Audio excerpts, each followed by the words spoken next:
கர்த்தருடைய பரிசுத்தமுள்ள நாமம் மகிமைப்படுவதாக. இந்த மாலை நேரத்திலே கூடி வந்திருக்கிற உங்கள் யாவரையும் ஆண்டவராக இயேசு கிறிஸ்துவின் மூலமாக நான் வாழ்த்துகிறேன். அப்போஸ்தலர் நடவடிக்கைகள் புத்தகத்திலே 21ஆம் அதிகாரத்தை நாம் இன்றைக்கு தியானிக்க இருக்கிறோம்.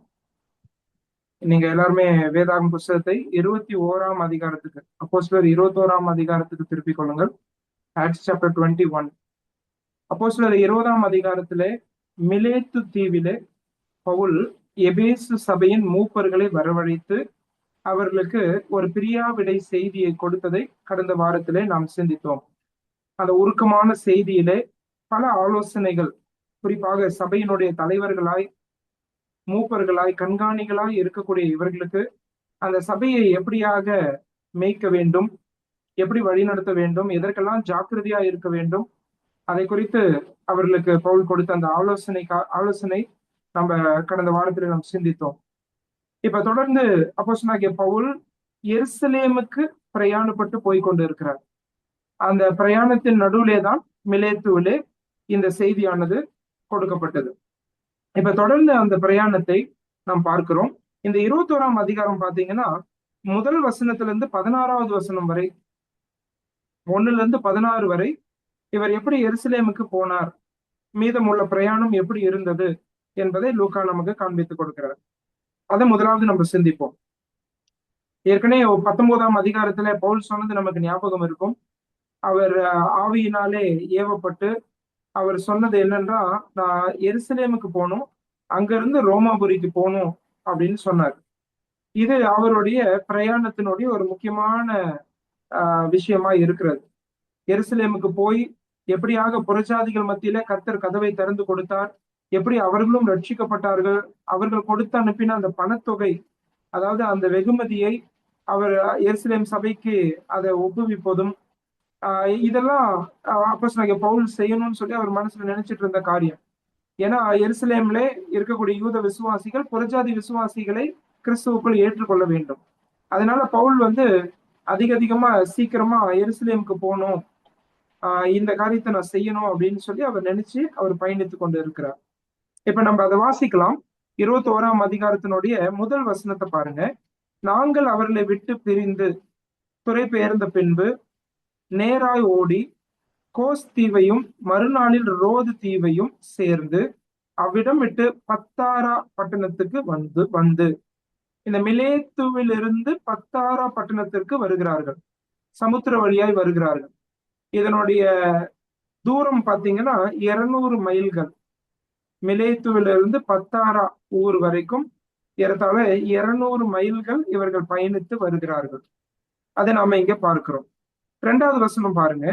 அங்கே பெனிக்கே தேசத்திற்கு போகிற ஒரு கப்பலை கண்டு அதிலே ஏறி போனோம். சீப்ரு தீவை கண்டு அதை இடதுபுறமாக விட்டு சீரிய நாட்டிற்கு ஓடி தீரு பட்டணத்துறையில் இறங்கினோம். அந்த தீரு பட்டணத்தை பத்தி அங்க வாசிக்கிறோம் பாருங்க. சரியா? அந்த தீரு பட்டணத்துறையில இவங்க இறங்கி இருக்காங்க. இந்த கப்பல் பெனிக்கே தேசத்திற்கு போகக்கூடிய கப்பல். அதை பிடித்து பத்தாராவிலிருந்து தீரு பட்டணத்துக்கு வருகிறார்கள். இந்த பத்தாரால இருந்து தீரு வரணும்னா மறுபடியும் ஒரு 400 மைல்கள் பயணிக்கணும். இது தூரமான பயணம் தான். ஆனால் இந்த சமுத்திர வழி பயணத்தை அப்போஸ்தலனாகிய பவுல் கூட லூக்கா இவர்கள் எல்லாம் மேற்கொள்ளுகிறார்கள். பத்தாராவிலிருந்து தீரு பட்டணம் வரை 400 மைல்கள். சரி, இப்ப தீரு பட்டணத்துக்கு வராங்க. அங்க நம்ம என்ன வாசிக்கிறோம்? 3வது வசனம் கடைசியில, அங்கே கப்பலின் சரக்குகளை இறக்க வேண்டியதாய் இருந்தது. அவ்விடத்தில் உள்ள சீஷரை கண்டுபிடித்து அங்கே 7 நாள் தங்கினோம். அவர்கள் பவுலை நோக்கி, நீர் எருசலேமுக்கு போக வேண்டாம் என்று ஆவியின் ஏவுதலினாலே சொன்னார்கள். 5வது வசனமும் வாசிக்கிறேன். அந்த நாட்கள் நிறைவேறின பின்பு நாங்கள் புறப்பட்டு போகையில் அவர்கள் எல்லாரும் மனைவிகளோடும் பிள்ளைகளோடும் கூட பட்டணத்துக்கு புறம்பே எங்களை வழிவிட்டு அனுப்பும்படி வந்தார்கள். அப்பொழுது கடற்கரையிலே நாங்கள் முழங்கால் படியிட்டு ஜெபம் பண்ணினோம். இந்த வசனங்களை நம்ம வாசிக்கும் போது அப்போஸ்தலனாகிய பவுலுக்கும் தீரு சபையினுடைய விசுவாசிகளுக்கும் இடையே இருக்கக்கூடிய ஐக்கியத்தை நம்ம பார்க்கிறோம். தீரு சபை இவராலே ஸ்தாபிக்கப்பட்ட சபை அல்ல, அது மற்றவர்களாலே ஸ்தாபிக்கப்பட்டது. ஆனால் அப்போஸ்தலனாகிய பவுலை பற்றி இந்த சபையார் எல்லாம் கேள்விப்பட்டது உண்டு. அவரை காண வேண்டும் என்று வெகு வாஞ்சியாய் இருந்தார்கள். இப்படி பவுல் இந்த 7 நாள் அந்த இடத்துல கப்பல் அந்த சரக்குகளை இறக்கிறதுக்காக அங்க நிறுத்தி இருந்த அந்த நேரத்திலே அங்கே போய் அந்த சீஷரை கண்டுபிடிக்கிறார் இல்லையா? சபையுடைய ஐக்கியத்தை எப்பொழுதும் விரும்பக்கூடியவர் அப்போஸ்தலனாகிய பவுல். அவர் ஆரம்பத்துல இருந்தே அதை நம்ம பாக்குறோம். எந்த ஊருக்கு சென்றாலும், ஒருவேளை அவர் ஸ்தாபித்த சபையோ இல்லையோ, அவருக்கு தெரிந்தவர்கள் இருக்கிறார்களோ இல்லையோ, அந்த இடத்திற்கு அவர் செல்லுவார். அங்க இருக்கக்கூடிய விசுவாசிகளை கண்டுபிடித்து அவர்களோட ஐக்கியம் வைப்பார். அது எப்பொழுதும் பவுல் கொண்டிருந்த ஒரு அருமையான விஷயமா இருந்தது. அது போல இந்த இடத்திலும் கூட அந்த சீஷர்களை கண்டுபிடித்து அங்க 7 நாள் தங்குறாங்க. அதுல ஒரு முக்கியமான விஷயம் நடக்குது. இந்த 4வது வசனத்துல பாத்தீங்கன்னா, நீர் எருசலேமுக்கு போக வேண்டாம்னு சொல்லி அவங்க சொல்றாங்க. சரியா? அப்போஸ்தலனாகிய பவுலுடைய மிகப்பெரிய வாஞ்சை எருசலேமுக்கு போகணும் தான். கர்த்தரும் அப்படிதான் நடத்தினார். ஆனா அவருக்கு நேரிடக்கூடிய பாடுகளுக்கு பயந்து ஒருவேளை இந்த விசுவாசிகள் எருசலேமுக்கு போக வேண்டாம் என்று அவர்கள் சொல்லுகிறார்கள். ஆனாலும் கூட அப்போஸ்தலனாகிய பவுல் அந்த பயணத்தை அவர் தொடர்கிறவராய் தான் அவர் இருந்தார். அதே போல நம்ம 5வது வசனத்துல வாசிக்கும் போது மறுபடியும் அந்த ஐக்கியத்தினுடைய அந்த அருமையான விஷயங்களை நம்ம அங்க பார்க்கிறோம். அதுல பாத்தீங்கன்னா, அவர்கள் மனைவிகளோடு பிள்ளைகளோடு அந்த பட்டணத்துக்கு புறம்பே இவங்களை வழிவிட்டு அனுப்பும்படி அவர்கள் கடற்கரை ஓரத்துல முழங்கால் படியிட்டு ஜெபம் பண்ணி ஒருவர் உத்தரவு பெற்றுக்கொண்ட பிறகுதான் அங்க இருந்து இவங்க கடந்து போறாங்க. இதெல்லாம் எதை காண்பிக்குதுன்னா, அவங்க இடையே இருந்து அந்த அன்பு, ஐக்கியம். சரியா? அங்கும் இங்குமாக இருக்கக்கூடிய விசுவாசிகள் இந்த 7 நாள் என்ன பண்ணிருப்பாங்க? ஒருவேளை நமக்கு இங்க தகவல்கள் இல்லைனாலும் ஒருவர் உற்சாகப்படுத்தி கொண்டிருப்பார்கள். பவுல் உங்களுக்கு நிறைய காரியங்கள் உற்சாகமாய் சொல்லியிருப்பார். அவர்களுக்கு செய்திகளை கொடுத்திருப்பார். கிறிஸ்துவுக்குள் நிலைத்திருக்கும்படி அவர்களுக்கு புத்தி சொல்லி இருப்பார். சரி, அந்த சூழ்நிலையில எப்படி ஆண்டவருக்காக வாழ வேண்டும் என்று அவர்களுக்கு பல காரியங்களை கற்பித்திருப்பார். அப்போஸ்தலனாகிய பவுல் ஒரு நாள் கூட அதுல வீணடிக்கல. அந்த 7 நாட்களை அவர் பயன்படுத்தி கொண்டார். சரியா? அப்ப இவங்க இடையே இருக்கக்கூடிய அந்த ஐக்கியம் எந்த அளவுக்கு வலுவாய் இருக்கிறது என்பதை இங்க சுட்டி காண்பிக்கிற லூக்கா என்ன சொல்றாருன்னா, இவங்க மனைவிகளோடு பிள்ளைகளோடு அவருக்கு என்ன செய்யறாங்க? உத்தரவு சொல்லி வழிவிட்டு அவங்க அனுப்புறாங்க. இதெல்லாம் அவங்களுக்கு அங்க பாக்குற அந்த ஃபெலோஷிப், அந்த ஐக்கியம். சரியா? இன்னைக்கும் நம்முடைய சபைகள் ஒருவரை ஒருவர் நம்ம உற்சாகப்படுத்தி கொண்டு ஐக்கியத்துல வளர வேண்டியது அவசியமா இருக்கிறது. அதை நம்ம இப்படிப்பட்ட பகுதிகள் மூலமாய் நம்ம கற்றுக்கொள்ளுகிறோம்.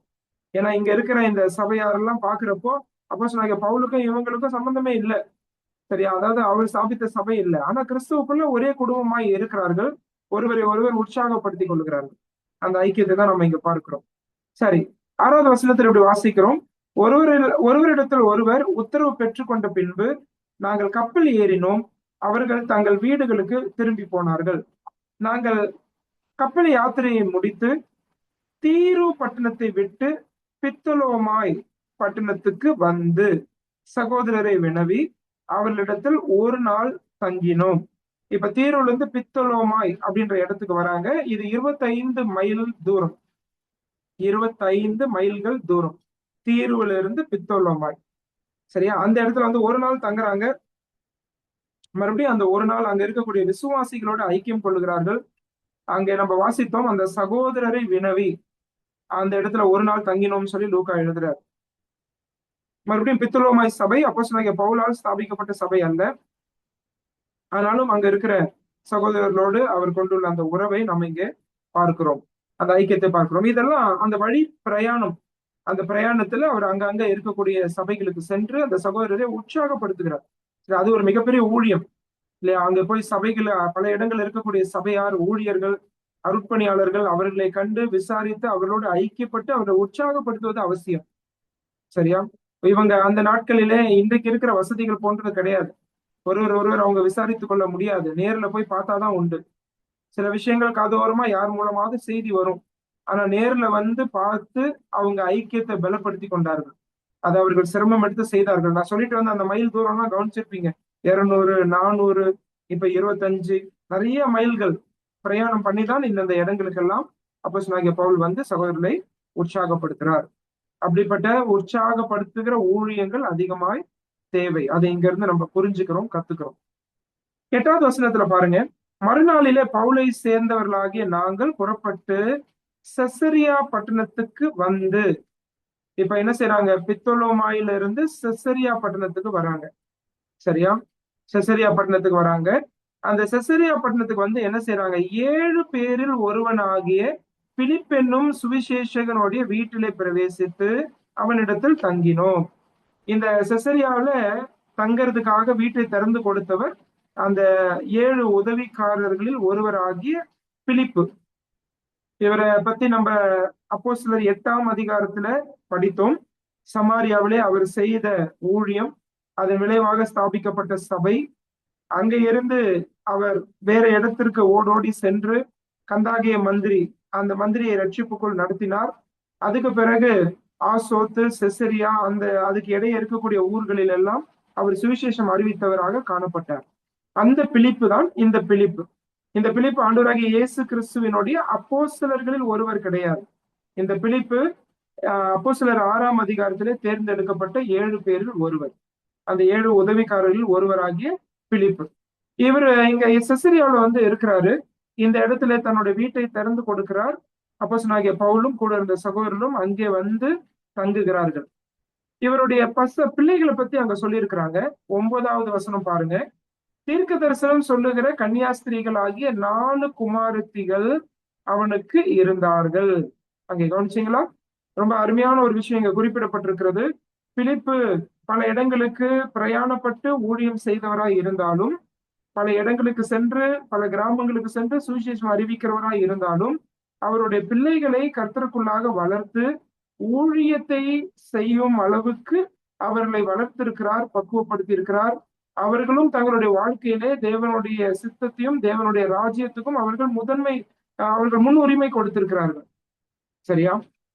பிலிப்பு கிட்ட ஒருவேளை நம்ம இப்படி சொல்லலாம், பல இடங்களுக்கு அவர் டிராவல் பண்றாருங்க, அதனால அவருடைய பிள்ளைகள் வந்து அப்படி வந்து கருத்திற்குள்ள நிக்கல. ஆனா அப்படி நம்ம வந்து பிலிப்பு பத்தி சொல்ல முடியாது. அவருக்கு பலவிதமான அர்ப்பணிப்புகள் இருந்தாலும் ரொம்ப முக்கியமானது குடும்பம். சரியா? அந்த குடும்பத்துல இருக்கக்கூடிய 4 குமாரத்திகள், அவங்களை பத்தி நம்ம இங்க படிக்கிறோம். அவர்கள் தீர்க்க தரிசனம் சொன்னார்கள் என்று படிக்கிறோம். கன்னியாஸ்திரிகள் ஆகிய அந்த 4 குமாரத்திகள் ஆண்டவருக்காக ஊழியம் செய்யக்கூடியவர்களாய், ஆண்டவருடைய வேதத்தை எடுத்து போதிக்கக்கூடியவர்களாயும் அவர்கள் இருந்தார்கள். சரியா? நமக்கு இது ஒரு சவால். நம்முடைய வாழ்க்கையிலே விசுவாசிகளாய் நம்முடைய பிள்ளைகளுக்கு கற்றுத்தர வேண்டியதை நாம் கற்றுக் கொடுக்க வேண்டும். தீமோத்தேயை பத்தி படிக்கிறோம். அவனுடைய அம்மா, அவனுடைய பாட்டி எப்படியாக அவனை பயிற்சி வித்தார்கள்.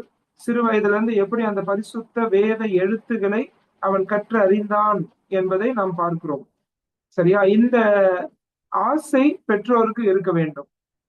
பெற்றோர் எப்படிப்பட்டவர்களாக இருக்கிறார்களோ அப்படிதான் பிள்ளைகளும் இருப்பார்கள். சரியா? ஒரு குறிப்பிட்ட ஒரு குடும்பத்தை பத்தி நான் சில இடங்கள்ல சொல்லுவது உண்டு. ஒரு அப்பா அம்மா 2 பேரும் அந்த குடும்பத்துல இருக்கிறாங்க. அவங்களுக்கு 4 ஆம்பளை பசங்க. சரியா? இவரு பிலிப்புக்கு வந்து 4 பொம்பளை பிள்ளைங்க. அது போல இந்த ஊழியக்கார குடும்பத்துக்கு 4 ஆம்பளை பசங்க. சரியா? இப்ப இந்த அப்பா அம்மா பசங்க எல்லாம் கூப்பிட்டு இரவு, ஒவ்வொரு நாளும் இரவு அவர் குடும்ப ஜெபம் செய்வார்கள். அந்த குடும்பம் ஜெபம் செய்யும் போது அந்த அப்பா பாத்தீங்கன்னா முழங்கால் படியிட்டு அவர் கண்ணீர் விட்டு அழுது ஜெபம் செய்வார். நிறைய இடங்களுக்காக ஜெபிப்பார். குறிப்பாக சுவிசேஷம் அறிவிக்கப்படாத இடங்களுக்காக அவர் ஜெபிப்பார். இந்த ஜெபத்தை அந்த பசங்க எல்லாரும் கவனிச்சாங்க. அதுல குறிப்பா அந்த லாஸ்ட் பையன், அந்த 4வது பையன் அப்பப்ப அவங்க அப்பாவை பார்ப்பான். பார்க்கும்போதெல்லாம் அவனுக்கு ஒரு இன்ஸ்பிரேஷன். என்ன அவனுக்கு ஒரு உத்வேகம் அப்படின்னா, எங்க அப்பா இவ்வளவு அழுது போராடி ஜெபிக்கிறாரு, அது போல நானும் ஒரு ஜெப வீரனாய் வர வேண்டும் அப்படின்னு அந்த பையன் ஆண்டவரை நோக்கி ஜெபிக்க ஆரம்பிச்சான். இதை யார்கிட்ட கத்துக்கிட்டானோ அவங்க அப்பா கிட்ட தான் கத்துக்கிட்டான். நான் அவரை மாதிரி ஒரு பிரேயர் வாரியரா வரணும். அப்படி ஜெபம் பண்ண ஆரம்பிச்ச அந்த தம்பிய அவன் வளர்ந்து வரும்போது ரட்சிக்கப்பட்ட பிறகு கொஞ்ச நாட்களிலே கர்த்தர் அவனை ஊழியத்திற்காக அழைத்தார். இந்திய தேசத்திலே பஞ்சாப் என்னும் மாநிலத்திலே அவர் வந்து முழங்காற்படியிட்டு பல மணி நேரம் ஜெபிக்கக்கூடியவராய் இருந்தார். அங்க பெரிய பெரிய கூட்டங்கள் நடைபெறும், கன்வென்ஷன் கூட்டங்கள் நடைபெறும். அதுல அநேக ஆத்துமாக்கள் இந்த ஜெபத்தின் விளைவாக கர்த்தர் கொடுக்க ஆரம்பித்தார். பெரிய எழுப்புதல்கள் உண்டானது. அவருடைய பெயர் ஜான் ஹைடு. இந்த ஜான் ஹைடு என்னும் அந்த அருட்பணியாளர் ஒரு ஜெப வீரனாய் வர வேண்டும் என்கிற அந்த ஆசை எங்க இருந்து அவருக்கு ஆரம்பிச்சது அப்படின்னு கேட்டீங்கன்னா, அவருடைய அப்பா கிட்ட இருந்து வந்த அந்த ஆசை தான். அவங்க அப்பாவை பார்க்கும்போது, குடும்பத்துல பெற்றோரை கவனிக்கும் போது, இல்லையா, பெற்றோர் ஜெபிக்கலைன்னா பிள்ளைகளும் ஜெபிக்க மாட்டாங்க.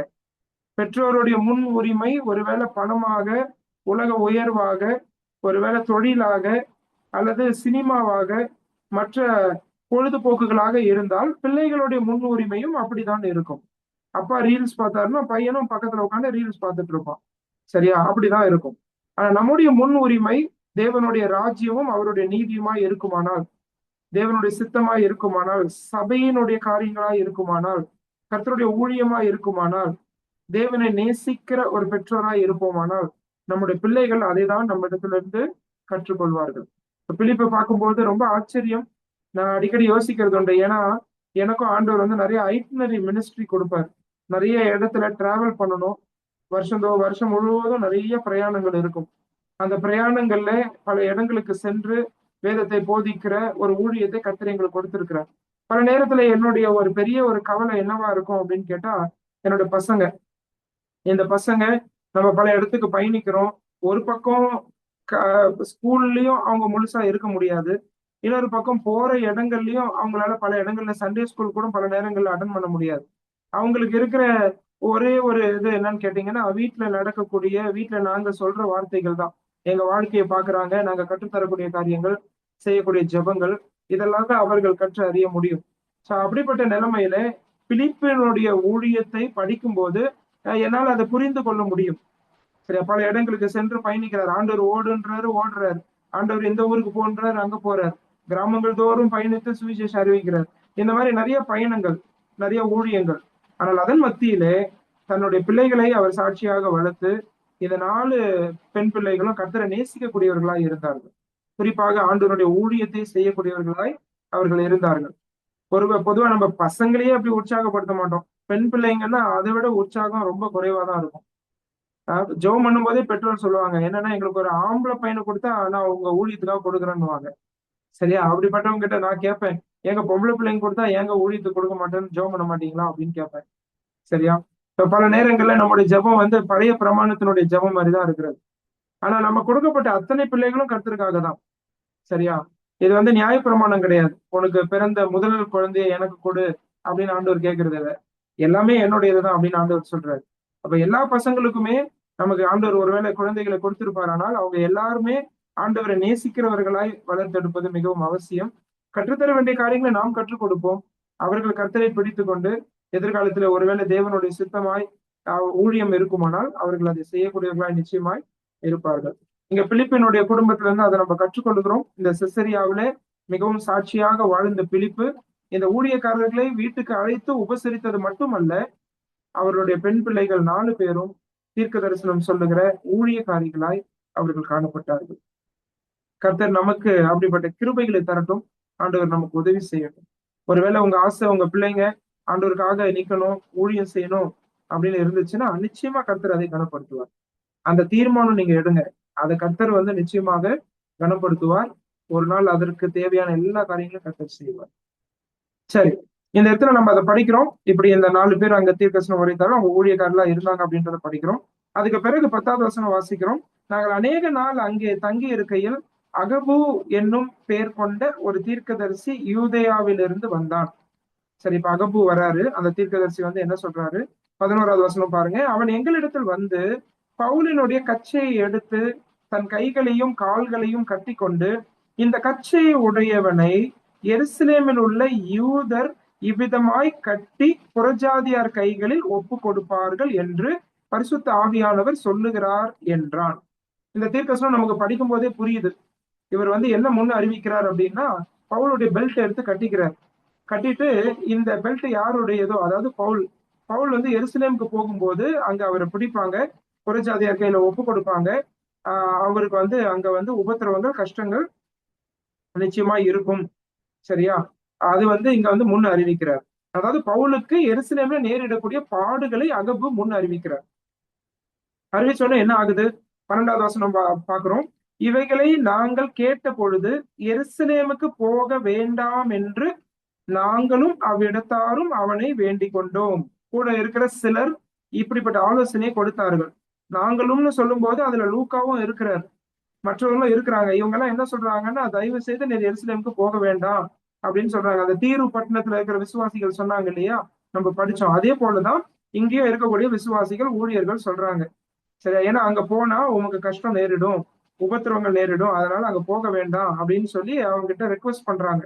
அதுக்கு பவுல் என்ன சொல்றாரு பாருங்க, 13வது வசனம் பாருங்க. அதற்கு பவுல், நீங்கள் அழுது என் இருதயத்தை ஏன் உடைந்து போக பண்ணுகிறீர்கள்? எருசலேமில் நான் கர்த்தராகிய இயேசுவின் நாமத்திற்காக கட்டப்படுவதற்கு மாத்திரமல்ல, மரிக்கிறதற்கும் ஆயத்தமாய் இருக்கிறேன் என்றான். அதை கவனிச்சீங்களா? அடுத்த வசனத்துல இப்படி லூக்கா எழுதுறாரு, அவன் சம்மதியாதபடியினாலே, இவங்க என்ன சொன்னாலும் அவன் மனசு மாறுறதா இல்ல, அவன் சம்மதிக்கல. அதனால இவங்க என்ன செய்யறாங்க, கர்த்தருடைய சித்தம் ஆக கடவுது என்று அமர்ந்திருந்தோம்.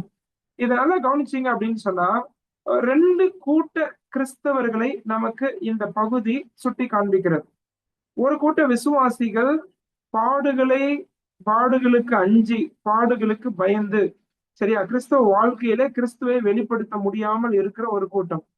சரியா, ஒருவேளை ஆபத்துகள் இருக்கிறது, பாடுகள் இருக்கிறது என்று தெரிந்து, ஒருவேளை அந்த சிலுவைகளை சுமக்க முடியாமல், தினந்தோறும் அவர்கள் தங்களை வெறுக்க முடியாமல் அப்படி இருக்கக்கூடிய ஒரு கூட்டம். அதனாலேயே நிறைய பேர் இன்னைக்கு பாத்தீங்கன்னா ஊழியத்துக்கு வர்றது கிடையாது. அதுவும் இன்னைக்கு இருக்கிற கடினமான இடங்கள்ல பலவிதமான உபத்திரவங்கள், சவால்கள்லாம் இருக்குன்னு கேள்விப்பட்டு அதுக்கு வர்றதே கிடையாது. சோ இது ஒரு குரூப் ஆஃப் கிறிஸ்டியன்ஸ் எப்பவுமே இருந்துட்டே தான் இருப்பாங்க. ஆனா அப்போஸ்தலனாகிய பவுலுடைய ஆட்டிடியூட் எப்படி இருந்துச்சு பாருங்க. அவங்க எல்லாம் என்ன அழுகுறாங்கன்னா, எருசலேமுக்கு போக வேண்டாம்னு அழுகுறாங்க. இவர் என்ன அழுகுறாரு பதிலுக்கு அப்படின்னா, தயவுசெய்து என் இருதயத்தை உடைச்சிடாதீங்க அப்படின்றாரு. ஏன்னா நான் ஆண்டவருக்காக பாடுபடுறது மட்டும் இல்ல, மரிக்கிறதுக்கு எப்பயோ நான் ஆயத்தமாயிட்டேன்றாரு. சரியா? இப்ப look at that attitude of Paul. என்னைக்கு ரட்சிக்கப்பட்டாரோ, எப்படிப்பட்ட அழைப்பு இல்லையா, ஞாபகம் இருக்கா உங்களுக்கு?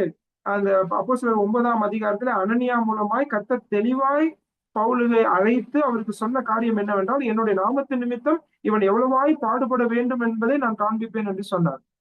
சரி, அந்த பாடுகள் பவுலுடைய அழைப்பிலே இருந்துச்சு. அந்த குறிப்பிட்ட நிலைமையில பவுலுக்கு ஆண்டவர் அறிவித்தார். சோ அதுல இருந்து அவர் தயாராயிட்டார். இப்ப போன அதிகாரத்துல கூட 20ஆம் அதிகாரத்துல நம்ம படிச்சோம் இல்லையா, ஒவ்வொரு பட்டணத்திலயும் எனக்கு உபத்திரவங்கள் உண்டு, பாடுகள் உண்டு என்பதை ஆவியானவர் எனக்கு தெளிவா சொல்றாரு. அதனால அதை ஒன்றையும் குறித்து நான் கவலைப்படல, என்னோட பிராணனையும் நான் அருமையாக எண்ணேன். ஆனா என்னுடைய ஓட்டத்தை ஓடி முடிக்கணும், ஆண்டவராகிய இயேசு கிறிஸ்துவிடத்துல இருந்து பெற்ற ஊழியத்தை நான் நிறைவேற்ற விரும்புகிறேன் அப்படின்னு சொன்ன பவுல். சரியா, இந்த பாடுகள் மத்தியில கர்த்தருக்காக நிற்க அவர் எப்பயுமே ஆயத்தமாயிட்டாரு. இந்த மைண்ட் செட், இந்த ஆட்டிடியூட், இந்த மனோபாவனை, இந்த சிந்தை விசுவாசிகளாகிய நமக்கு அவசியம்.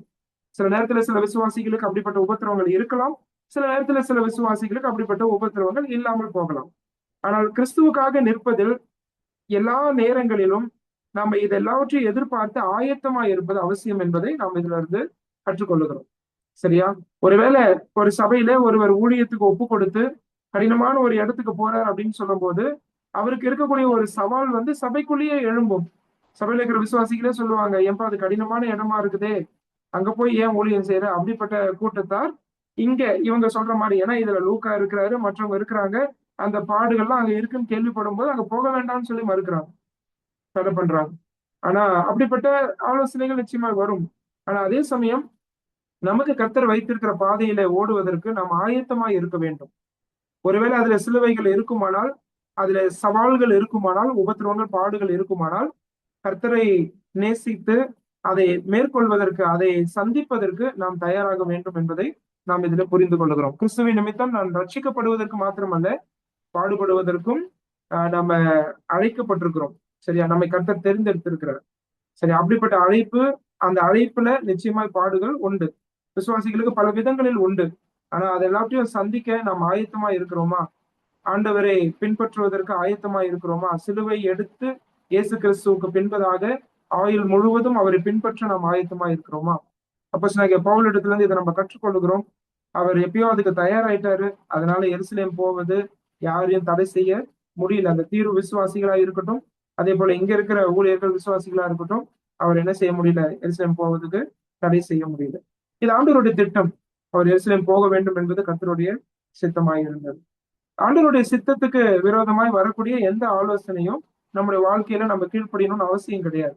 அதனால நம்ம மனசுல வச்சுக்கணும், இதுதான் கர்த்தர் வைத்திருக்கிற பாதை, இதுதான் தேவனுடைய திட்டம் அப்படின்னு தெளிவா நமக்கு தெரிஞ்ச பிறகு அதுலதான் நம்ம பயணிக்கணும். அதுக்கு எதிரடையாக என்ன ஆலோசனைகள் வந்தாலும் அதை கேட்கணும் நமக்கு அவசியம் இல்லை. 14வது வசனம் பாருங்க, அவன் சம்மதியாதபடியினாலே கர்த்தருடைய சித்தம் ஆக கடவுள் என்று அமர்ந்திருந்தோம். இப்ப இவங்களும் ஆண்டவருடைய சித்தத்துக்கு ஒப்பு கொடுத்துட்டாங்க. இதுதான் கர்த்தருடைய சித்தம் அப்படின்னு புரிஞ்சுக்கிட்டவங்க அதுக்கு ஒப்பு கொடுக்குறாங்க. தேவ சித்தத்துக்கு ஒப்பு கொடுக்கிற கிறிஸ்தவ வாழ்க்கை தான் கர்த்தர் விரும்புகிற வாழ்க்கை. அதுலதான் தேவன் மகிமைப்படுவார். அதனால நம்ம மனசுல வச்சுக்கணும். ஆண்டவருடைய சித்தமே சிறந்தது என்று வாழக்கூடிய விசுவாசிகள் கர்த்தருக்கு தேவை. 15ல வாசிக்கிறோம். அந்த நாட்களுக்கு பின்பு நாங்கள் பிரயாண சாமான்களை ஆயத்தம் பண்ணி கொண்டு எருசலேமுக்கு போனோம். செசரியா பட்டணத்தில் உள்ள சீஷரில் சிலர் எங்களுடனே கூட வந்ததும் அன்றி, சீப்ரு தீவானாகிய மினாசோன் என்னும் ஒரு பழைய சீஷனிடத்தில் நாங்கள் தங்கும்படியாக அவனையும் தங்களோட கூட்டிக் கொண்டு வந்தார்கள். சரியா? இப்ப என்ன வாசிக்கிற இந்த இடத்துல அவங்க எருசலேமுக்கு வந்துட்டாங்க. அங்க செசரியா பட்டணத்தில் உள்ள அநேக விசுவாசிகள் இவர்களோடு கூட வந்தார்கள். அதுல குறிப்பாக மினாசோன் அப்படின்றவரை இங்க லூக்கா சுட்டி காண்பிக்கிறாரு. இந்த விசுவாசி, இந்த பழைய சீஷன் அவருடைய வீட்டை திறந்து கொடுத்திருக்கிறாரு. அங்க வந்து இவங்க என்ன செய்யறாங்க, இங்க தங்குறாங்க. சோ இது ஒரு ஒரு ஃபேஸ் ஆஃப் மினிஸ்ட்ரி. சரியா? இது வந்து பாத்தீங்கன்னா பவுலுடைய 3வது ஊழிய பயணம். அது இங்கதான் நிறைவு பெறுகிறது. இந்த அப்போஸ்தலர் 21:16 அப்போஸ்தலர் 21:16 அந்த 3rd மிஷனரி ஜர்னி கம்ப்ளீட் ஆகுது. இது ஃபுல்லா பாத்தீங்கன்னா எபேசு பட்டணத்துல பவுல் செய்த ஊழியம் தான் ரொம்ப முக்கியமானது. இந்த 3வது ஊழிய பிரயாணத்துல, அந்த 3வது ஊழிய பயணத்துல எபேசு பட்டணத்துல அவர் செய்த ஊழியம். அங்க 3 வருஷங்கள் தங்கினார்.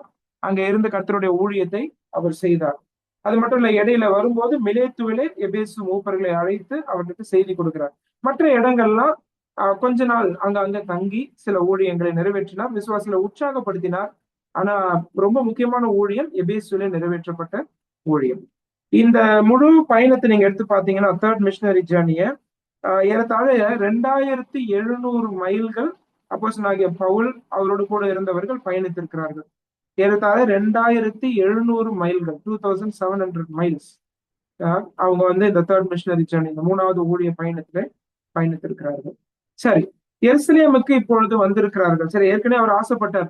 19வது அதிகாரத்தினுடைய 21வது வசனம் பாத்தீங்கன்னா, 19:21 பாத்தீங்கன்னா, இவைகள் முடிந்த பின்பு பவுல் மக்கதோனியா, அகாயா என்னும் நாடுகளில் சுற்றி திரிந்து எருசலேமுக்கு போகும்படி ஆவியில் நிர்ணயம் பண்ணி கொண்டு, நான் அங்கே போன பின்பு ரோமாபுரியையும் பார்க்க வேண்டியது என்று சொல்லி. சரியா? எருசலேம், ரோமாபுரி, இதான் இவர் மனசுல இருக்குது. ஏன் எருசலேம்? ஏற்கனவே நான் சொன்னேன். சரியா? எருசலேம்ல இருக்கக்கூடிய யூத விசுவாசிகள் புறஜாதி விசுவாசிகளை ஏற்றுக்கொள்ள வேண்டும். This was a great concern for Paul. இதை நல்லா நம்ம புரிஞ்சுக்கணும். அப்போஸ்தலர் நடபடிகள் படிக்கும்போது இது ஒரு பெரிய ஒரு கரிசனையாய், ஒரு அக்கறையாய், இது ஒரு கவலையாக பவுலுக்கு இருந்தது. ஏன்னா யூத விசுவாசிகள் எப்பயுமே பவுலை வந்து துன்பப்படுத்தினது எதுக்குன்னு கேட்டீங்கன்னா, யூதர்களும் புறஜாதிகளும் கிறிஸ்துவுக்குள்ள சமம் அப்படின்னு சொன்னதுனாலதான் துன்பப்படுத்தினாங்க. அதனால பவுல் என்ன செய்யறாருன்னா, அவங்க கிட்ட இருந்து பணத்தை வாங்கி இவங்களுக்கு கொண்டு வந்து கொடுக்கிறாரு. புறஜாதிகள் மத்தியில இருக்கக்கூடிய சபைகள் அங்க இருந்து மணி கலெக்ஷன் பண்றாரு. அங்க இருந்து வாங்கி இங்க வந்து ஏழ்மையான விசுவாசிகளுக்கு கொடுக்கும்போது இவங்க அதை பெற்றுக்கொண்டாங்கன்னா அவங்க என்ன அங்கீகரிக்கிறதா அர்த்தம்னா, புறஜாதி விசுவாசிகளையும் அவர்கள் கிறிஸ்துவுக்குள்ள ஏற்றுக்கொள்வதாக அர்த்தம். சரியா? அதே போல பவுலுடைய ஊழியத்தை அவங்க அங்கீகரிக்கிறாங்க அப்படின்னு சொன்னா இந்த புறஜாதி விசுவாசிகளை அவர்களை ஏற்றுக்கொள்வதாக அர்த்தம். இந்த கர்த்தருடைய திட்டத்தை அவர்கள் மதிப்பதாக அர்த்தம். சரியா? அதுதான் இப்ப செய்யறாங்க. இங்க என்ன நடக்குது பாருங்க. 17வது வசனத்துல இருந்து வாசிக்கிறேன். This is Jerusalem episode. சரியா? இப்ப எருசலேமுக்கு வந்துட்டாரு. 3 ஊழிய பயணங்களும் முடிந்து விட்டது. இனி வரக்கூடிய எல்லா அதிகாரமும் எருசலேம்ல நடந்தது. எருசலேம்ல இருந்து ரோமாபுரிக்கு எப்படி போறாரு, அவ்வளவுதான். சரியா? பெரும்பாலும் எருசலேம்ல நடக்கிற சம்பவங்கள் தான் இங்க இருந்து ஏறத்தாழ நீங்க 24, 25 வரைக்கும், அந்த அதிகாரங்கள் வரைக்கும் நம்ம எருசலேம்ல நடந்த சம்பவங்கள் தான் படிக்க போறோம். 17வது வசனம் பாருங்க. நாங்கள் எருசலேமுக்கு வந்தபோது சகோதரர் எங்களை சந்தோஷமாய் ஏற்றுக்கொண்டார்கள். மறுநாளிலே பவுல் எங்களை கூட்டிக் கொண்டு யாக்கோபின் இடத்திற்கு போனான். மூப்பர் எல்லாரும் அங்கே கூடி வந்தார்கள்.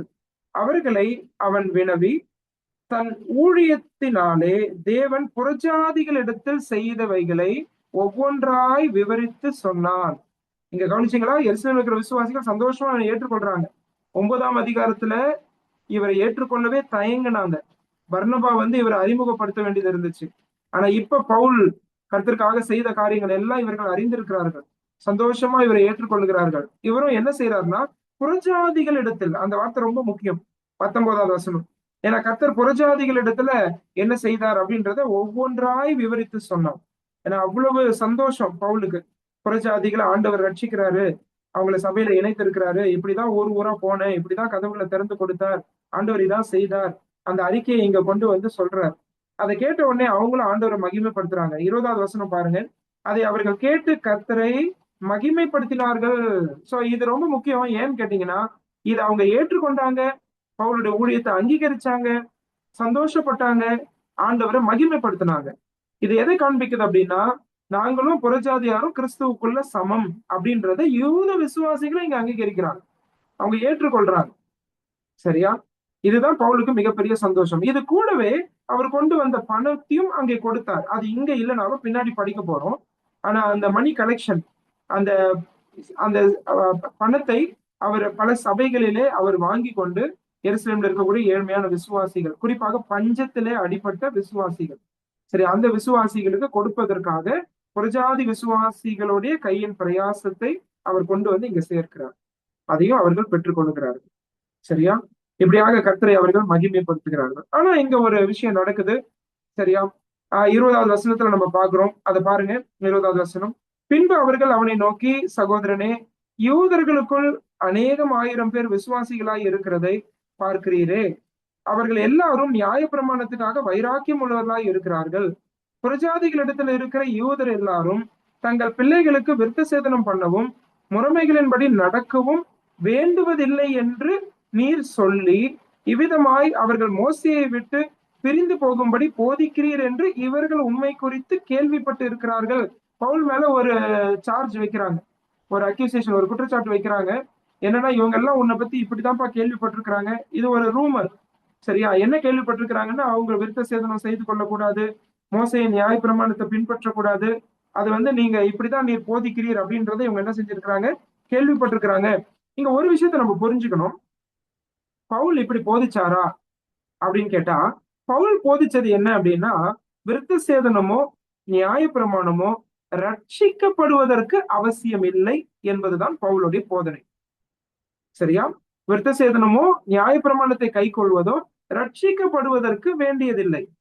ஆனா இங்க என்ன இவங்க கேள்விப்பட்டாங்கன்னு சொல்லி இவங்க சொல்றாங்கன்னா, இவங்க விருத்த சேதனமே பண்ணிக்கொள்ள வேண்டாம் யூதர்கள், சரியா, மோசையின் நியாய பிரமாணத்தை கை கொள்ள வேண்டாம் அப்படின்னு பவுல் வந்து சொல்றதாக இவங்க என்ன செய்யறாங்கன்னா இங்க கொண்டு வராங்க. இது என்னுடைய புரிதல் இந்த இடத்துல படிக்கிறது என்னன்னா, இது ஒரு தவறான ஒரு குற்றச்சாட்டு தான்.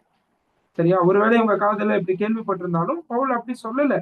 சரியா? அவரே ஒரு பொருத்தனையை செய்து வந்தார் கெங்கிரியாவில. நம்ம அதை அறிந்திருக்கிறோம். இங்கேயும் இப்ப யூதர்களுடைய அந்த பொருத்தனையை அவர் செய்ய போறாரு. சரியா? அது செய்யறாரு.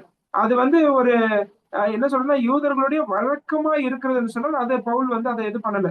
ஆனா ரட்சிக்கப்படுவதற்கு இயேசு கிறிஸ்துவை விசுவாசிப்பது மாத்திரம்தான் வேதம் கற்றுத்தரக்கூடிய போதனை. சரியா? மனம் திரும்ப வேண்டும், இயேசு கிறிஸ்து விசுவாசிக்க வேண்டும். அதுதான் பவுல் தெளிவாக அறிவித்தார். சரியா? இந்த இடத்துல அதை நம்ம புரிஞ்சுக்கணும். சரி, இப்படிப்பட்ட ஒரு குற்றச்சாட்டு வருதுன்னு சொல்றாங்க. இவங்களே ஒரு சொல்யூஷன் கொடுக்குறாங்க. 22வது வசனம் பாருங்க. இப்பொழுது செய்ய வேண்டியது என்ன? நீர் வந்திருக்கிறீர் என்று இவர்கள் கேள்விப்பட்டு நிச்சயமாய் கூட்டம் கூடுவார்கள். ஆகையால் நாங்கள் உமக்கு சொல்லுகிறபடி நீர் செய்ய வேண்டும். அது என்னவென்றால், பிரார்த்தனை பண்ணி கொண்டவர்களாகிய 4 பேர் எங்களிடத்தில் இருக்கிறார்கள். அவர்களை நீர் சேர்த்து கொண்டு அவர்களுடனே கூட சுத்திகரிப்பு செய்து கொண்டு அவர்கள் தலைச்சவரம் பண்ணி கொள்வதற்கு செலவுமானதை செலவு செய்யும். அப்படி செய்தால் உம்மை குறித்து கேள்விப்பட்ட காரியங்கள் அபத்தம் என்றும் நீரும் நியாய பிரமாணத்தை கை கொண்டு நடக்கிறவர் என்றும் எல்லாரும் அறிந்து கொள்வார்கள். விசுவாசிகளான புறஜாதியார் இப்படிப்பட்டவைகளை கை கொள்ளாமல் விக்கிரகங்களுக்கு படைத்ததற்கும் இரத்தத்திற்கும் நெருங்கொண்டு செத்ததற்கும் வேசித்தனத்திற்கும் விலகி இருக்க வேண்டும் என்று நாங்கள் தீர்மானம் பண்ணி அவர்களுக்கு எழுதி அனுப்பினோமே என்றார்கள்.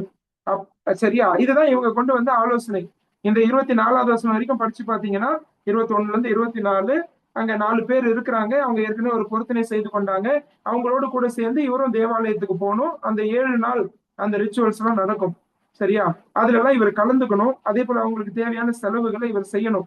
எதுக்காக இந்த ஆலோசனையை இங்க இருக்கக்கூடிய அப்போஸ்தலர் எல்லாம் கொடுக்குறாங்க அப்படின்னா, யூதர்கள் இவரை பத்தி தப்பா நினைச்சிட்டு இருக்கிறாங்க, கூட்டம் கூடுவாங்க, நிச்சயமா பிரச்சனை பண்ணுவாங்க, அதனால அவங்களுக்கு தெரிஞ்சுக்கிட்டோம், நீர் யூதருடைய முறைமைக்கோ நியாயப்பிரமாணத்துக்கோ எதிரானவர் அல்ல அப்படின்றது தெரிஞ்சுக்கிட்டோம்னு சொல்றாங்க.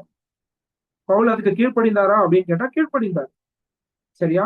ஏன் அப்படின்னா, இது வந்து பவுல் வந்து காம்ப்ரமைஸ் பண்ணி போறாரு அப்படின்றது கிடையாது. ஆனா இந்த இடத்துல வரக்கூடிய இந்த பொருத்தனை, முதலாவது பொருத்தனை பழைய ஏற்பாட்டின் அடிப்படையில தன்னார்வமாய் செய்யக்கூடியது. சரியா? அது பொருத்தனையினாலதான் கர்த்தர் ஒருவரை அங்கீகரிக்கிறார் அப்படின்றது இல்ல. அதனாலதான் தன்னார்வம் அப்படின்னு சொல்றேன். Voluntary. All the verbs in the Old Testament were voluntary. சரியா? பொருத்தனைகள் செய்யப்பட்டது எல்லாம் பாத்தீங்கன்னா தன்னார்வமாய் செய்யப்பட்டது. சரியா?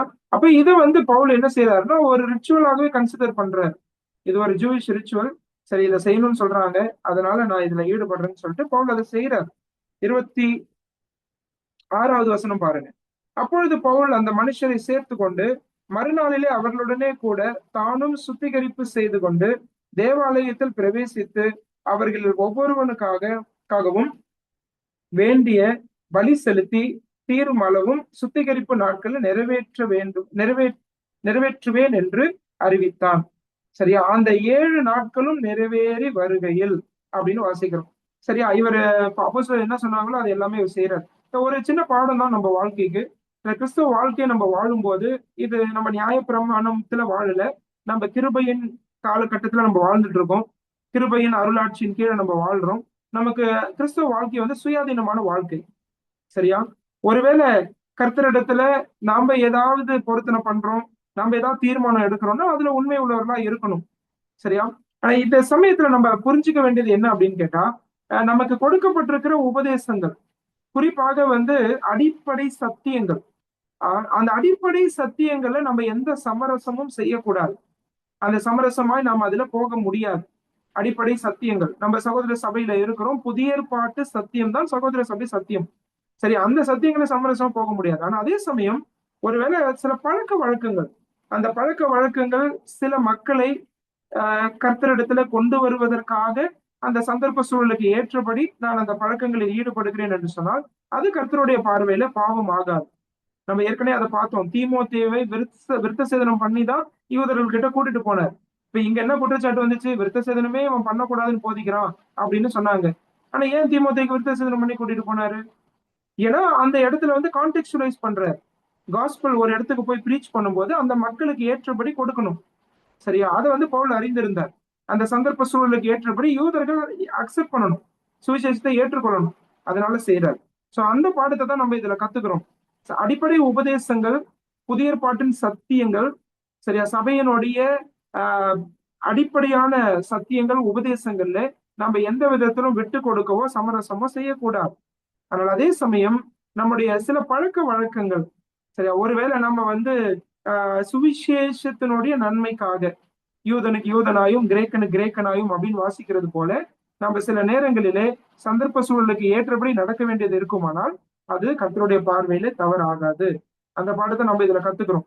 நம்மகிட்ட இருக்கிற சில பிரச்சனைகள்ல ஒண்ணு என்ன அப்படின்னு கேட்டா, வேதத்துல குறிப்பிட்டு சொல்லப்படாத ஏதோ ஒரு சின்ன ஒரு பழக்க வழக்கத்தை நம்ம என்ன பண்ணிடுவோம்னா ஒரு பெரிய உபதேசமா மாத்திடுவோம்.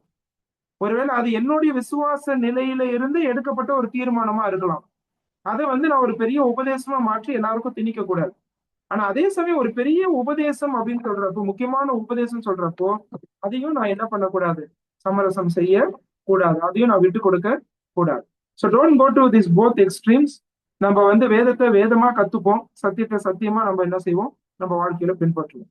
ஸோ அதுதான் பவுல் இங்க செய்யறாரு, இங்க நம்ம பார்க்கும்போது. சரியா? ஆனாலும் இது வேலைக்கு ஆகல. இங்க இருக்கக்கூடிய யூதர்கள் இந்த குற்றச்சாட்டை கொண்டு வராங்க, அவரை பிடிக்கிறாங்க. இது ஆண்டவருடைய திட்டம். சரி, இப்ப படிப்படியா ஆண்டவர் எங்க கொண்டு போறாரு பவுலன்னா ரோமுக்கு கொண்டு போறாரு. ரோமாபுரிக்கு போகணும். அதுதான் இப்ப நடக்க போறது. அதனால இங்க ஒரு கலகம் ஏற்படுது. அது நம்ம 27வது வசனத்துல இருந்து படிக்கிறோம்.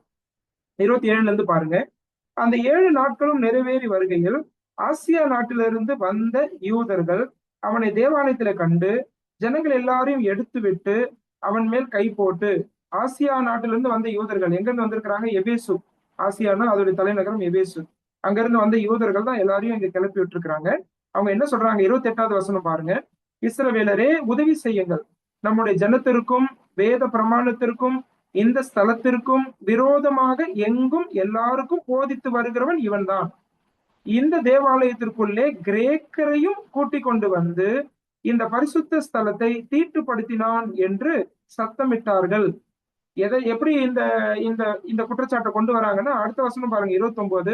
எபேசியனாகிய துரோபிமு என்பவன் முன்னே நகரத்தில் பவுலுடனே கூட இருக்கிறதை கண்டிருந்தபடியால் பவுல் அவனை தேவாலயத்தில் கூட்டிக் கொண்டு வந்திருப்பான் என்று நினைத்தார்கள். இதை இவங்களே அசியூம் பண்ணிக்கிட்டாங்க.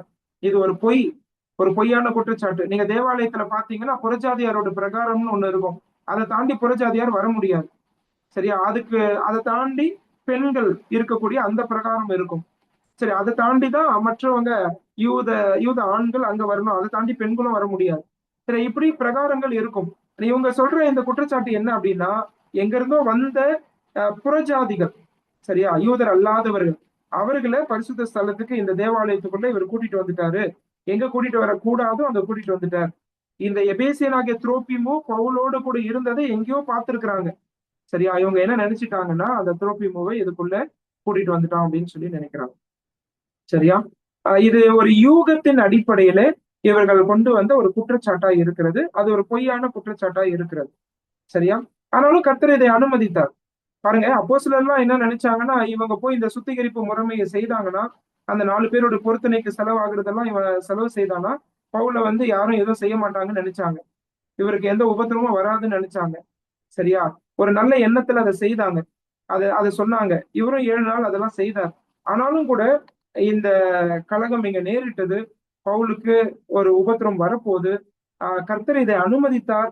பிறகு நம்ம படிக்கும்போது இதை எப்படி கர்த்தர் நன்மைக்கு ஏதுவாய் அவருடைய திட்டங்கள் நிறைவேறுவதற்கு ஏதுவாய் பயன்படுத்த போறாரு அப்படின்றத பார்க்க போறோம்.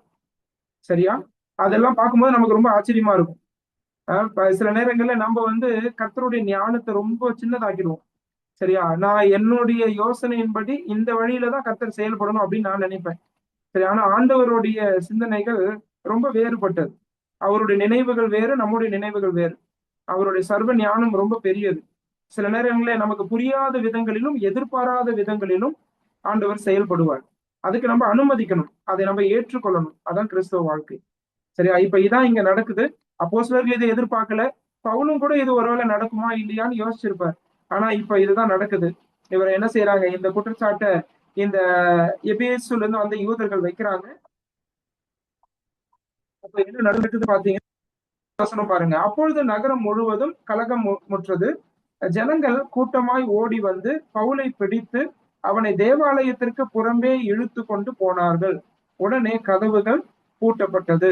அவர்கள் அவனை கொலை செய்ய எத்தனித்திருக்கையில், ஏன்னா அந்த குற்றச்சாட்டுக்கு தண்டனை வந்து கொலை தண்டனை. புறஜாதியில உள்ள கூட்டிட்டு வரக்கூடாது. இவர் கொலை செய்யணும்னு சொல்லி இங்க முடிவு பண்றாங்க. அப்ப எருசலேம் முழுவதும் கலக்கமாய் இருக்கிறது என்று சேனாபதிக்கு செய்தி வந்தது. சரி, அந்த சேனாபதின்னு வாசிக்கிறோம் பாருங்க. அவர் வந்து 1000 போர்ச்சேவர்களுடைய தலைவன். சரியா? 100க்கு அதிபதினு வாசிப்போம் இல்லையா? அவர் வந்து 100 போர்ச்சேவர்களுடைய தலைவன். இந்த சேனாபதின்றது 1000 போர்ச்சேவல் தலைவன். அவர் தான் அதுக்கு இன்சார்ஜ். அவருக்கு இந்த செய்தி வருகிறது. உடனே அவன் போர்ச்சேவகரையும் அவர்களுடைய அதிபதிகளையும் கூட்டிக் கொண்டு அவர்களிடத்திற்கு ஓடினான். சேனாபதியும் போர்ச்சேவரையும் அவர்கள் கண்டபோது பவுலை அடிக்கிறதை விட்டு நிறுத்தினார்கள். அப்பொழுது சேனாபதி கிட்ட வந்து அவனை பிடித்து 2 சங்கிலிகளாலே கட்டும்படி சொல்லி, இவன் யார் என்றும் என்ன செய்தான் என்றும் விசாரித்தான். அதற்கு ஜனங்கள் பலவிதமாய் சத்தமிட்டார்கள். இந்த சந்தடியினாலே நிச்சயத்தை அவன் அறிய கூடாமல் அவனை கோட்டைக்குள்ளே கொண்டு போகும்படி கட்டளையிட்டான். அவன் படிகள் மேல் ஏறின போது ஜனக்கூட்டம் திரண்டு பின் சென்று இவனை அகற்றும் என்று உக்கிரமாய் கூப்பிட்டபடியினாலே போர்ச்சேவகர் அவனை தூக்கி கொண்டு போக வேண்டியதாய் இருந்தது. இதான் இங்க நடந்த சம்பவம். சரியா? பவுல் இங்க பிடிக்கிறாங்க. இவங்க அடிக்க ஆரம்பிச்சுட்டாங்க. ஆனா அதுக்கு பிறகு சேனாபதி வர்றாரு. அவர் வந்த பிறகு அவங்க அடிக்கிறத நிறுத்துறாங்க. அதுக்கப்புறம் என்ன குற்றச்சாட்டுன்னு கேட்கும்போது அவங்க சொல்றது எதுவுமே சேனாபதிக்கு புரியல. ஆனா இவர் என்ன செய்யறாங்கன்னா 2 சங்கிலிகளால கட்டி இவங்க இங்க விட்டா எங்க பவுல கொண்டுடுவாங்கன்னு சொல்லி அவரை தூக்கிட்டு போறாங்க. அதெல்லாம் நம்ம இங்க பாக்குறோம். அடுத்த வசனம் பாருங்க, 37. அவர்கள் பவுலை கோட்டைக்குள்ளே கொண்டு போகிற சமயத்தில் அவன் சேனாபதியை நோக்கி, நான் உம்முடனே ஒரு வார்த்தை பேசலாமா என்றான். அதற்கு அவன், உனக்கு கிரேக்க பாஷை தெரியுமா? பாருங்க, இது ஆண்டவர் கொடுத்த ஞானம் தான். ஏன்னா இந்த சேனாபதிட்ட பேசும்போது கிரேக்க மொழியில பவுல் பேசுறார். பவுல் எபிரேய மொழி அறிந்திருந்தார், கிரேக்க மொழி அறிந்திருந்தார், லத்தீன் மொழி அறிந்திருந்தார், அரமிக் மொழி அறிந்திருந்தார். இதெல்லாம் பவுலுக்கு வந்து நல்ல அத்துப்படி. அதனால எங்கெங்க யாருக்கிட்ட எப்படி பேசணுமோ அவருக்கு தெரியும். இப்ப ஒருவேளை பவுலை தூக்கிட்டு போகும்போது ஒரு பெரிய குற்றவாளியாக தான் இவன் கருதி இருப்பான். அதான் பின்னாடி சொல்றான். சரியா? ஆனா வந்து இவன் இப்ப கிரேக்க மொழியில பேசும்போது, இப்ப அவனுக்கு ஆச்சரியமா இருக்கு. உனக்கு கிரேக்க மொழி தெரியுமா அப்படின்னு சொல்லி கேட்கிறான். அப்ப இவன் என்ன சொல்றான் பாருங்க, 38ல அவன் சொல்றான், நீ இந்த நாட்களுக்கு முன்னே கலகம் உண்டாக்கி 4000 கொலைபாதகரை வனாந்திரத்துக்கு கொண்டு போன எகிப்தியன் அல்லவா என்றான். சரியா? இந்த சேனாபதி அப்படித்தான் நினைச்சிருந்தான். சரியா? பவுல் வந்து ஏற்கனவே ஒரு கலகக்காரன், 4000 பேரை இழுத்துட்டு அரசாங்கத்துக்கு விரோதமா செயல்பட்டவன். சரியா? அந்த கலகத்தை கொண்டு வந்தவன், எகிப்துக்கு ஓடி போனவன் அப்படின்னு சொல்லி இவன் நினைச்சான். அவன் எகிப்தியன் நினைச்சிட்டு இருந்தான். ஆனா பவுல் என்ன பதில் சொல்றாரு பாருங்க 39ல, நான் சிலிசியா நாட்டில் உள்ள கீர்த்தி பெற்ற தர்சு பட்டணத்து யூதன். சரியா? தர்சு பட்டணத்தான்னு சொன்னாலே அந்த நாட்கள்ல ரொம்ப மரியாதை உண்டு. ரோமாபுரி, அதே போல அலெக்சாந்திரியா பட்டணம், தர்சு பட்டணம், பிலிப்பி பட்டணம், இப்படிப்பட்ட பட்டணங்கள்லாம் ரொம்ப பேர் பெற்றது, புகழ் பெற்ற பட்டணங்கள். சரியா? நல்லா படித்தவங்க, நல்ல எஜுகேட்டட் பீப்புள் தான் வந்து தர்சு பட்டணத்துல இருக்கிறது உண்டு. அதான் பவுல் இங்க சொல்றார், நான் சிலிசியா நாட்டில் உள்ள கீர்த்தி பெற்ற தர்சு பட்டணத்து யூதன் சொல்றார். ஜனங்களுடனே பேசும்படி எனக்கு உத்தரவாக வேண்டும் என்று உம்மை வேண்டிக் கொள்ளுகிறேன் என்றான். உத்தரவு ஆன போது பவுல் படிகள் மேல் நின்று ஜனங்களை பார்த்து கை அமர்த்தினான். மிகுந்த அமைதல் உண்டாயிற்று. அப்பொழுது அவன் எபிரேய பாஷையிலே பேசத் தொடங்கினான். சேனாபதியிடத்துல கிரேக்க பாஷையில பேசுறாரு. ஆனா கூடியிருக்கிற ஜனங்கள் யூத ஜனங்கள். அதனால அவர் என்ன செய்யறாருன்னா இங்க எபிரேய பாஷையில பேச தொடங்குறார். இந்த செய்தி அவர் என்ன கொடுக்கிறார் பாருங்க, இதான் கர்த்தருடைய திட்டம். எதுக்காக இந்த பாடுகள் அப்படின்னு கேட்டா, இந்த யூத ஜனங்களுக்கு அவர் ஒரு செய்தியை கொடுக்கணும். இத சேனாபதி நின்னு கேட்க போறாரு, யூத ஜனங்கள் கேட்க போறாங்க. சரியா? அவங்களும் ரட்சிக்கப்படணும். அதுக்கு ஒரு வாய்ப்பு இங்க கர்த்தர் ஏற்படுத்தி தராரு. சரியா? அது 22ஆம் அதிகாரத்துல நம்ம படிக்க போறோம். சோ இந்த 21ஆம் அதிகாரத்துல நம்ம படித்து இன்னைக்கு நம்ம புரிந்து கொண்ட விஷயங்கள் என்ன அப்படின்னு கேட்டா, எருசலேமுக்கு பவுல் வராரு. சரியா? இனி நடக்க போற சம்பவங்கள் எருசலேம் நடைபெற சம்பவங்கள். எருசலேம்ல இருந்து ரோமுக்கு கர்த்தர் கூட்டிட்டு போறாரு. சரியா? ஆண்டவர் வந்து ஏற்கனவே பவுல் வந்து அந்த ஆசைப்பட்டார், எருசலேமுக்கு போகணும், அங்கிருந்து ரோமாபுரிக்கு போகணும்னு சொல்லி. கர்த்தர் அதை நிறைவேற்றி வைக்க போறாரு. ஆனா எந்தெந்த விதத்துல கர்த்தர் செயல்பட போறாருன்றது பவுலுக்கு தெரியாது. நம்முடைய வாழ்க்கையிலும் கூட தேவ சித்தத்திலே ஒவ்வொரு படிக்கு தேவையான, ஒவ்வொரு அடுத்தடுத்த படிக்கு தேவையான வெளிச்சத்தை கர்த்தர் தருவார். இப்போ ஒண்ணு பேசியிருக்கிறாரா, அதுக்கு நம்ம கீழ்ப்படியும் போது அடுத்த பாதைக்கான வெளிச்சம் கிடைக்கும், அடுத்த படிக்கான வெளிச்சம் கிடைக்கும். அப்படியாக தேவ சித்தத்துக்கு நம்ம ஒப்பு கொடுத்து கீழ்ப்படிவது அவசியம். ஒருவேளை கர்த்தர் எந்த விதத்துல கையாளுறாரோ, சரி, அந்த விதங்கள் நமக்கு பாடுகளையும் கஷ்டங்களையும் கொண்டு வந்தாலும் தேவனுடைய பெரிதான நோக்கம் இதற்கு பின்பதாக நிறைவேற போகிறது என்று புரிந்து கொண்டு, அதை அறிந்து கொண்டு அந்த பாடுகளை சந்தோஷமாக ஏற்றுக்கொள்வது அவசியம். அதுதான் இந்த அதிகாரத்துல முக்கியமா கத்துக்கிறோம். ஏன்னா அகபு அந்த பெல்ட் எல்லாம் கட்டிட்டு அப்பயே சொன்னாரு. சரியா? இந்த பெல்ட் யாருடையதோ அவனை வந்து எருசலேம்ல பிடிச்சிருவாங்க, புரட்சாதியார் கையில ஒப்பு கொடுப்பாங்க. ஆனா பவுல் அதை பத்தி எல்லாம் கவலைப்படல. ஏன்னா ஆண்டவருக்காக பாடுபடுவது மட்டும் இல்ல, கர்த்தருக்காக மரிப்பதற்கும் அவர் ஆயத்தமாய் இருக்கிறேன் என்று சொன்னார். அந்த மனநிலை கர்த்தர் நமக்கும் தரட்டும். விசேஷமாய் ஊழிய பாதையிலே ஆண்டவருடைய அழைப்பு உங்களுக்கு இருக்கிறதா? ஆண்டவருடைய ஊழியத்தை செய்கிறீர்களா? அநேகருக்கு சுவிசேஷம் அறிவிக்க எந்த ஒரு தயக்கமும் பயமும் இல்லாமல் கிறிஸ்துவ வாழ்க்கையிலே தேவ சித்தத்திலே சிலுவைகள் உண்டு என்று அறிந்து தேவனுடைய சித்தத்திலே பயணிப்பதை கர்த்தர் விரும்புகிறார். சரி, அதை நம்ம வந்து இந்த இடத்துல ரொம்ப ஆணித்தரமா நம்ம கத்துக்கிறோம். நாம அப்படி பயணிக்கிறது மட்டும் இல்ல, நம்முடைய பிள்ளைகளுக்கும் அதை கற்றுக் கொடுக்கும். அதையும் பிலிப்புடைய குடும்பத்துல இருந்து நம்ம படிச்சுக்கிட்டோம். ஆண்டவர் உங்களை ஆயத்தப்படுத்துறாரு, உங்களுக்கு பல விஷயங்களை சொல்லி தர்றாருன்னா பிள்ளைகளுக்கு அதை கடத்துவது அவசியம். எப்படி அவருடைய 4 பிள்ளைகள் ஊழியக்காரிகளாய் செயல்பட்டார்களோ, அதே போல நம்முடைய பிள்ளைகள் ஊழியத்திற்கு எதிர்காலத்துல வரும்போது அதை விட பெரிய மகிழ்ச்சியும் சந்தோஷமும் ஒரு பெற்றோருடைய இருதயத்துல இருக்கவே முடியாது. அவர் என்னதான் எந்த நாட்டுக்கு போய் எவ்வளவு லட்சங்கள் சம்பாதித்தாலும் தேவ சித்தத்திலே பிள்ளைகளுடைய வாழ்க்கை அமையும் போதுதான் அதுல பெரிய மகிழ்ச்சி, பரலோகமே களி கூறுகிற ஒரு சம்பவமா இருக்கும். அப்படிப்பட்ட கிருபைகளை கர்த்தர் நம்முடைய குடும்பங்களுக்கு தரட்டும், நமக்கு தரட்டும், நம்முடைய பிள்ளைகளுக்கு தரட்டும். ஆண்டவருடைய நாமம் மகிமைப்படுவதாக. ஆமென்.